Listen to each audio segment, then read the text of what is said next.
Dacă credința ta nu te-a schimbat pe tine, atunci schimbă-o tu pe ea.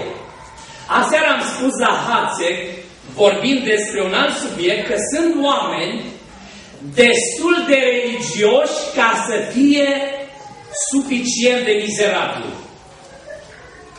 Destul de religioși ca să știe Biblia, să meargă la biserică, să știe că Dumnezeu pedepsește, să știe că trebuie să dăruiască, să facă, dar care nu au relație cu Domnul. Și-s mizerabili.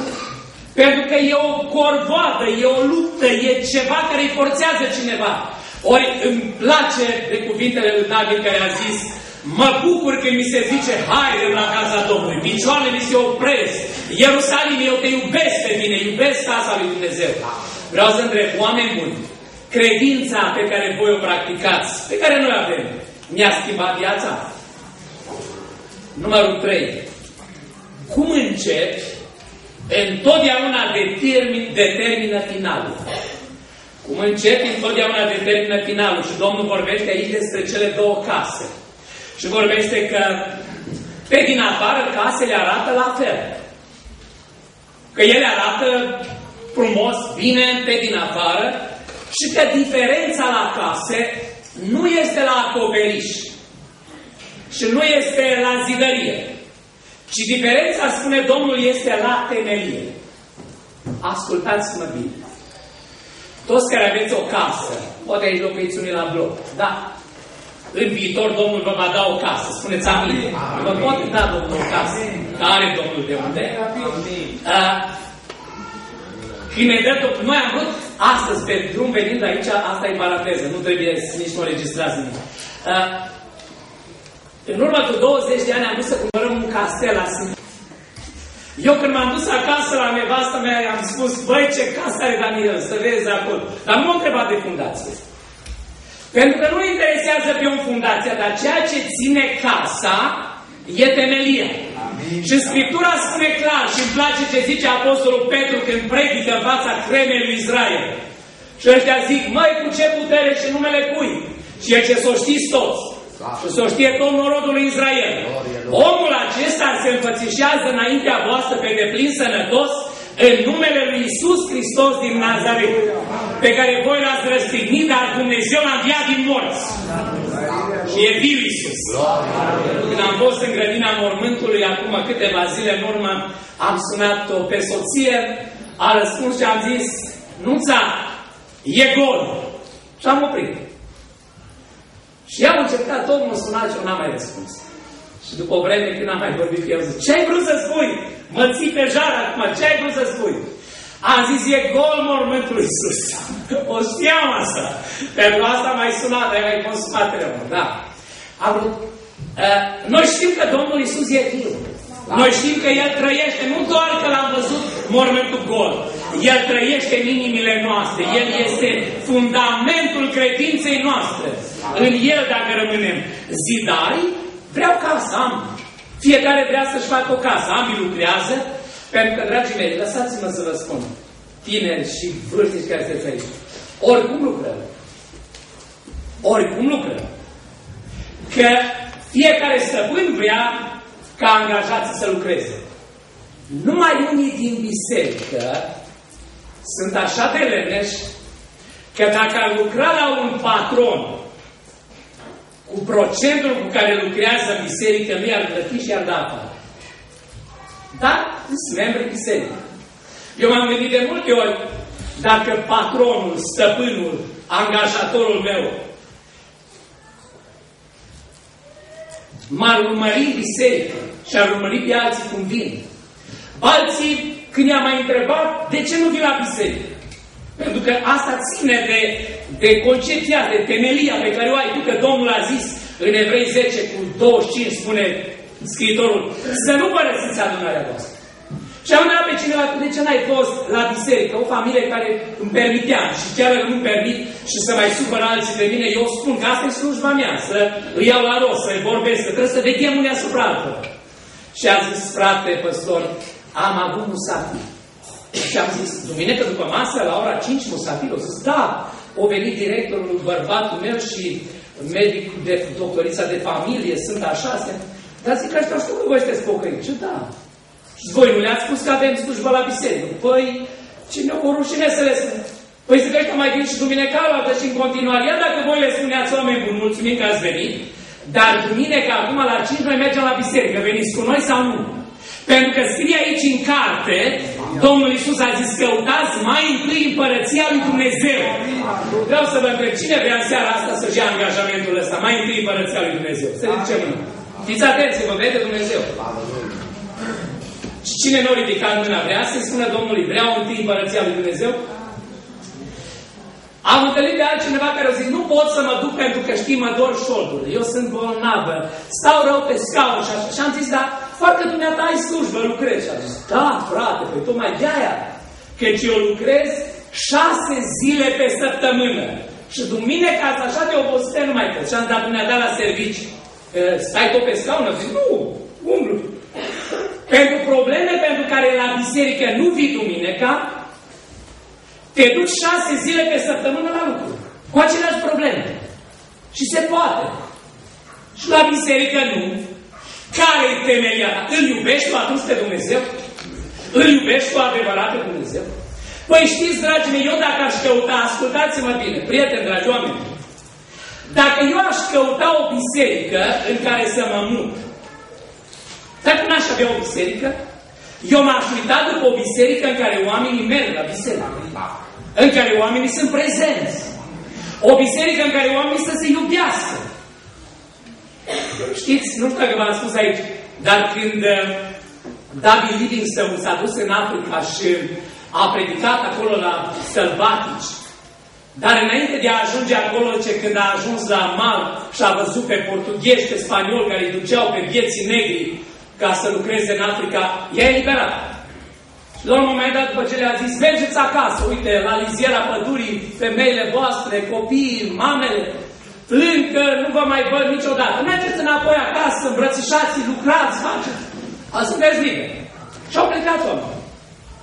C.L. Livingstone, i-am văzut mărturia lui la Westminster Abbey când am vizitat acolo la Londra, am văzut scris din ceea ce a scris el din jurnalul lui, că negrul ăsta de vreo 2 metri s-a dus în fața lui plângând ce-i curgeau lacrimile, se uita la mine și a zis, Domnule, ți-ai riscat viața pentru mine. Și eu am zis, da?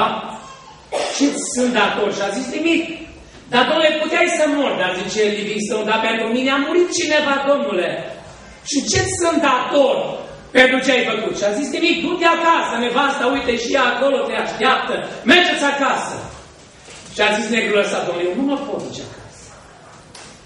Și că s-a plecat până la țărână și a pus capul pe pământ, a luat piciorul misionarului, a pus pe capul lui și a zis, Domnule, de azi înainte Tu ești stăpânul meu și unde mergi Tu mă duc și eu și voi fi lângă Tine toată viața. Am grijă și de familie, dar voi fi cu Tine. Și spunea Livingstone acolo în jurnalul lui, 30 de ani, omul ăsta a stat lângă el. Că acum unde-i dragoste, oamenii răspund cu dragoste. Ești tu un om care îl iubește așa pe Domnul? E temelia ta asta, oameni buni? Că dacă forța, dacă biciul, dacă pedeapsa iadului și dacă altele... Vreau să spun și să închei partea asta, spunând că fiecare dintre noi suntem un constructor. Fiecare suntem un constructor. Și că viața fiecăruia dintre noi este o casă. Viața este o casă și că fiecare casă e încercată. Am citit aici că au venit vânturi, furtuni, de sus, din lateral, de jos. Casa e încercată în toate felurile. Tu și cu mine, fiecare suntem un constructor. Și fiecare zidim. Și fiecare casă este încercată. Știți că boala este o încercare? Știți că unul a fost încercat cu boală? Când i-a luat Dumnezeu tot? Știți că a venit furtuna? Știți că i-au murit copiii? Știți că i s-au luat averile toate? Știți că soția lui a zis, mai bine n-ai fi decât să fie așa. Și nu știu dacă a avut grijă de el sau nu, dar l-a scos afară, era o grămadă de gânduri. Un Job se răbia și ea a zis, blastă-mă pe Dumnezeu. Doamna Iov, când el era parlamentar acolo la poartă, era grozav. Dar acum Era murdar, bolnav, sărac. Ce mai am eu nevoie? Și el a zis, dragă, tu vorbești ca o femeie nebună. Dacă Domnul ne-a dat și am primit din mâna Lui cele bune, cum să nu le primim și astea? Domnul a dat și Domnul a dat. Fie numele Domnului binecuvântat. Știți că sărăcia este o furtună? Ați trecut unii de aici. Unii ați trecut pe șoseaua asta. Și știți ce înseamnă să fiu sărac. Știți ce înseamnă să n-ai. Să aibă ea, să aibă el, să aibă colegul. Tu să nu poți niciodată. Eu în tinerețe, în copilăria mea, am trecut pe aici. Și dacă am putut avea o pereche de tenis chinezești pe clasa 8-a, noi, că puteam să am de la... Ar fi fost grozav, dar n-am putut avea niciodată. Unii știți ce înseamnă datoriile? Că nu mai poți să plătești. Ieri povestea cineva că a ajuns pe drumul ăsta. Alții v-ați întors de la cimitir. Epuizați, terminați, ați lăsat pe cineva drag. Ați lăsat experiență, ani, dragoste. Cineva a rămas, am trecut, furtunile vin peste tot, crize de tot felul. Dar vreau să vă spun, oameni buni, dragii mei, știți care e cea mai mare furtună care poate veni? Scriptura spune că cea mai mare furtună este furtuna mâniei lui Dumnezeu. Când Dumnezeu își adună mânia, un predicator englez, Jonathan Edwards, eu n-am să vă spun mai mult despre el în seara asta, a ținut o predică în 72 de puncte și printre ele, unul dintre ele, vă amintesc, zicea așa: de ce crezi că n-ar trebui Dumnezeu să fie mânios pe tine? Tu crezi că are Dumnezeu vreun motiv să nu fie mânios pe tine? Are vreun motiv să nu fie mânios. Nu că să-mi facă bine. De ce n-ar fi mânios Dumnezeu pe noi? Că am făcut bine, că avem o natură bună, că suntem grozavi, că facem ceva? Nimic bun nu locuiește în mine, nici în tine. Dar dacă e ceva, e harul lui Dumnezeu. În seara asta vreau să te întreb. Casa ta, în final, va rămâne când vine furtuna mâniei lui Dumnezeu? Unde te vei ascunde atunci? Unde vei rămâne? Asta e întrebarea.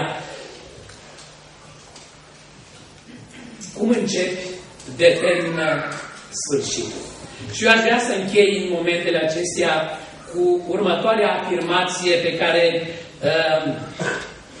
am citit-o și care mi se pare parte cheia de volta acestui cuvânt, care dacă credeți că vă folosește și este folositor pentru dumneavoastră, luați. Am încercat și încerc să fiu cât pot de simplu și de practic și după modelul Domnului, care a dat multe exemple. Și a făcut pe oameni și le-a arătat să înțeleagă. Și dacă nu înțelegea ceva, le spunea Domnul o pildă. Și ce ai înțeles? Și spuneau ce nici n-am înțeles. Și Domnul îi lua deoparte pe munte sau corabie și le explica ca ei să înțeleagă. Pentru că interesul Domnului era ca oamenii să înțeleagă. Pe fondul neînțelegerii, că n-au înțeles oamenii, se fac cele mai multe greșeli. Ați înțeles? Uitați ce scrie aici. Și am să întreb dacă ați înțeles. Nu orice cine îmi zice, Doamne, Doamne, va intra în împărăția cerurilor. Și asta am gândit eu cam așa, că nu toți oamenii merg în rai. E adevărat? E adevărat că nu toți merg în rai? Am zis eu asta? Am repetat ce-o zis el, Iisus. Că nu toți oamenii merg în rai.